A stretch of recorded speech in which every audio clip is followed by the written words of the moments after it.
Saudi আরব আইবার প্রথম জীবনটা পুরো জিঙ্গাল আলা হয়ে গেছে। কিরকম মানে ডিউটিতে হলে যে দেখছেন নি বিত্তে কোম্পানির জ্ঞান জিজ্ঞাসা দিছি, আবার ওসিডি কোম্পানির সেফটি জায়গায় দিছি, মানে এটাকে আর দনে লাগবে। তবে আমি এবারে ছুটি তুম আইবার পরে তো এগুলো মানে গায়ে দিতাম না, শুধু জ্ঞান দুইটা গায়ে দিতাম।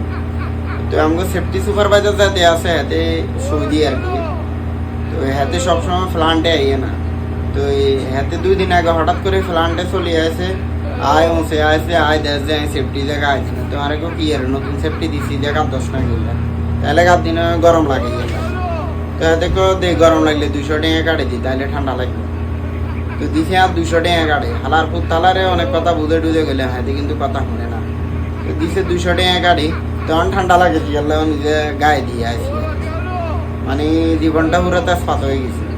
এক তো কাজে কামে জীবন তেজপাত হয়ে গেছে, আর একটা এইসব মোদির সদির গুণের কারণে জীবন আরো বেশি তেজপাত হয়ে গেছে।